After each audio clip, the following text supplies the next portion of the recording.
చూస్తుంటే మనసు పాడైపోయి అర్జెంటుగా అడిగి పంతులు మనల్ని పుల్లి కాలంలో పోసేస్తే కడ్రాయితో కబడ్డీ.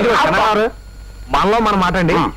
ఉన్న పడంగా బ్రహ్మదేవుడు పచ్చమై చిన్న మీరే మీ భక్తికి మెచ్చాను. ఏం వరం కావాలో కోరుకోరా అంటే ఏం కోరుకుంటారు చెప్పటా? మరి ఎవరితో చెప్పకూడదు.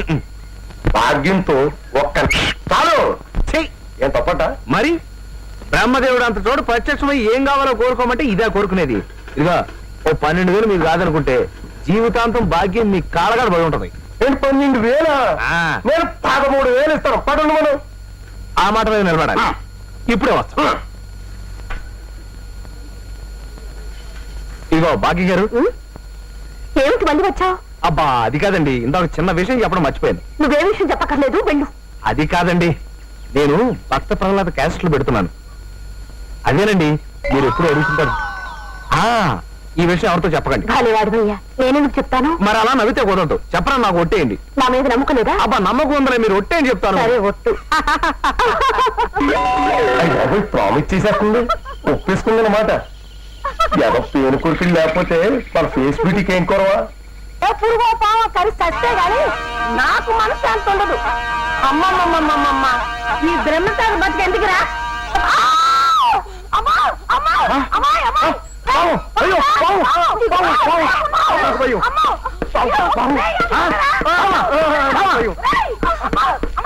ఎక్కడ పాము?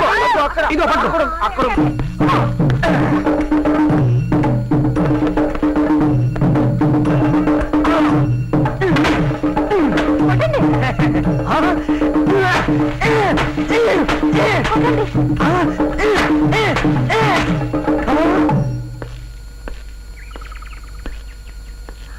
అమ్మో అమ్మో అమ్మో, ఎంత పెద్ద పాము! ఎంతలో ఎంత ఘోరం తప్పిపోయింది. నిజంగాను దేవుడు బాబు, మనిషి అలాంటి వాడు అయితేనే నా ప్రాణాలు కాపాడాడు. నేను చంపాల్సిన పావు నువ్వు చంపావు దివాకర్. సచ్చినాడా, మా అక్కే ప్రాణాలు కాపాడావు. ఈ విషయంలో మీ మేలు మేము మర్చిపోలేమండి. Thanks bonus. ఇది కూడా ఒక నాటకం తీసి పారేయలేదు. భక్తి సినిమాలో లాగా ఆ నాగరాజే మన ఇద్దరిని కలిపాడు. నాకు పుట్టబోయే బిడ్డకి నాగరాజు అని పేరు పెట్టుకుంది. నాగరాజు కాదు, ఆ పేరు నోసరాజు. అసలు జరిగింది ఏంటంటేనండి, ఏం జరగలేదక్క. ఈ పెద్ద మనిషి నన్ను సెట్ షాట్ నుంచి మీ మీద పావు నొక్కమని చెప్పి సినిమాలో చిరంజీవిలో గోడ దూకొచ్చేసి మిమ్మల్ని పక్కకి నెట్టేస్తానని చెప్పి పావును కొట్టేసిన తుత్తుగానే నటించేసి నాకు ఒక 20 రూపాయలు ఇస్తానని చెప్పారండి. మరి బ్రేక్ చేసాం, ఆడవసం వస్తున్నారు కదా అని చెప్పేసి తెగరెచ్చిపోయి నా పావుని పచ్చడి పచ్చడి కింద కొట్టేస్తావా? నా బోనేదు తప్పు నా 200.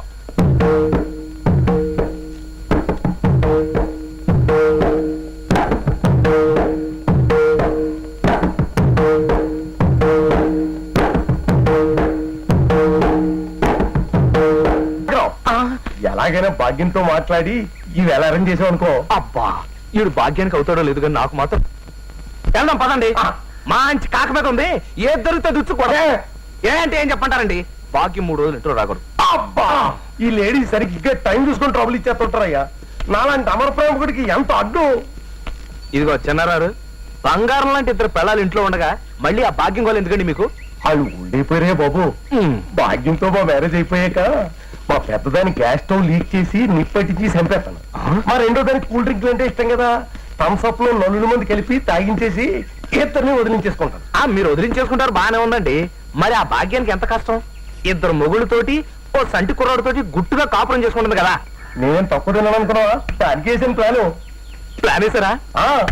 అబ్బా ఆలకించవయ్యా. ఇదిగో మా రైల్వేలో 4 వస్తాదులు లాంటి గ్యాంగ్ మ్యాన్ని సెటప్ చేశాను. టైం చూసుకుని ఆ రామ్మూర్తి గారిని మర్డర్ చేయించేద్దాం.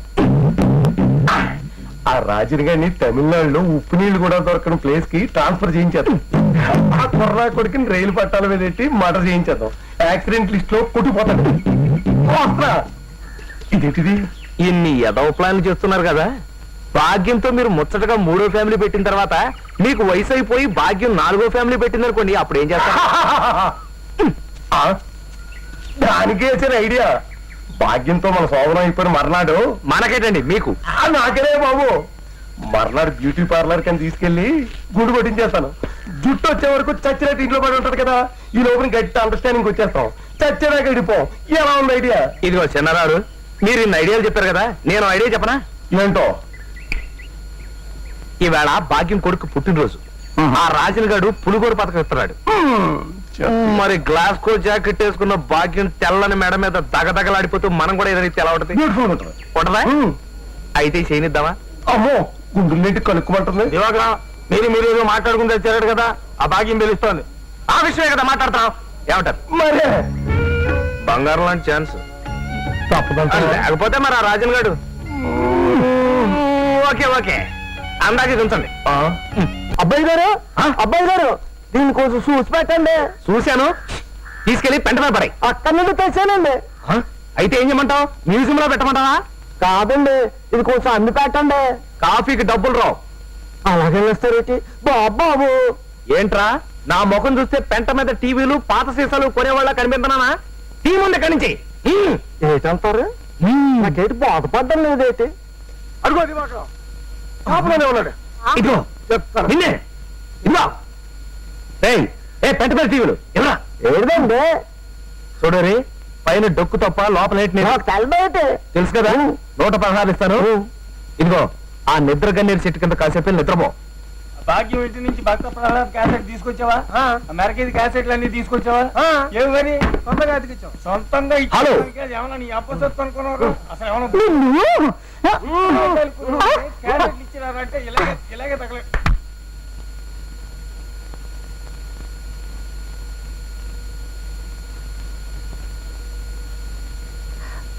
మీరు కూడా వ్యాపారం చేసుకునేవాళ్ళేగా పాపం, ఎంతకాలం ఊరుకుంటారు? చెంపలు వాయించి అడగండి.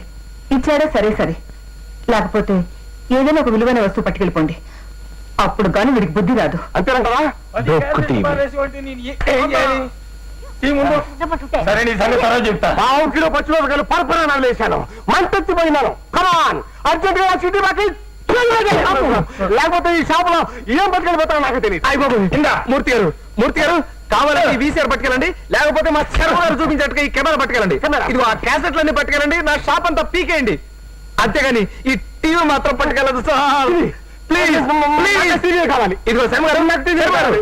మూర్తి గారు కాళ్ళు చెరువుకోండి, నాకు టీవీ కావాలి. మూర్తి గారు, నా షాప్ అంతా అమ్మి పట్టుకెళ్ళండి, కానీ ఈ టీవీ ఒకటి మాత్రం వదిలేండి. జీవితంతో దీంతో బతికేస్తాను. కావాలంటే మీ ఖాళీ పట్టుకుంటాను. నాకు ఆ టీవీ కావాలి. దీని ఖరీదు 58,000 రూపాయలు. పొప్పుని షేక్ అబ్దుల్ ఖాన్ గారు పంపించాడు. దుబాయ్ నుంచి ఈ టీవీ షిప్ లో దిగింది. ఈ టీవీ మాత్రం పట్టుకెళ్ళండి. అయితే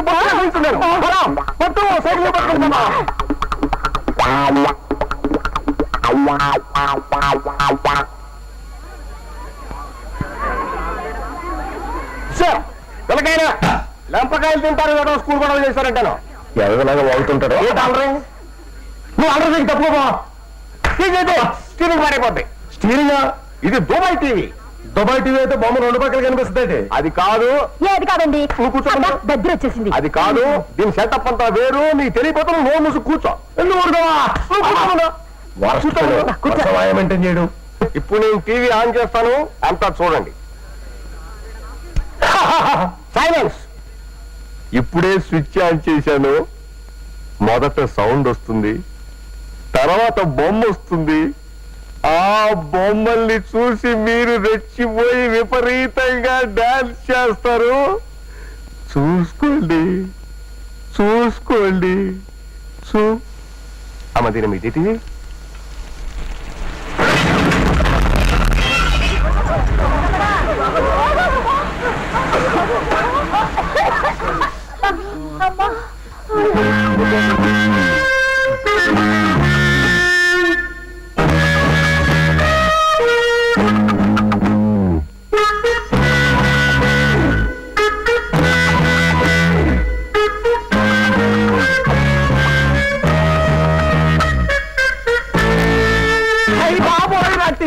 నా టీవీ కాల్ చేశారు రా బాబోయ్. ఆ గొడవ కాకపోతే ఏంటండి, ఇదేమన్నా మామూలు టీవీయా? దుబాయ్ స్పెషల్, ఖరీదు 58,000. పొద్దునే షిప్ లోంచి దిగింది. ఎన్ని ట్యాక్సులు కట్టారు. మా ఫ్రెండ్ అబ్దుల్ సులేమాన్ ఖాన్ గారు అమ్మి పెట్టమని పంపించాడు. ఇప్పుడు వాడికి నేను ఏం సమాధానం చెప్పను రా దేవుడా. మూర్తి గారు మీరు ఏం సమాధానం చెప్పరు, ఏం సమాధానం చెప్పరు. ఇదిగో దివాకరం, ఏంటి గోళ? కాకపోతే ఏంటండి, నా చీటీకి నీ టీవీకి చెల్లి కావాలంటే ఈ 2000 రూపాయలు ఉంచుకో. నాకు వద్దండి, వద్దు వద్దండి, చిచ్చి. ఝన్ ఝన్ ఝన్ తెలుగు వన్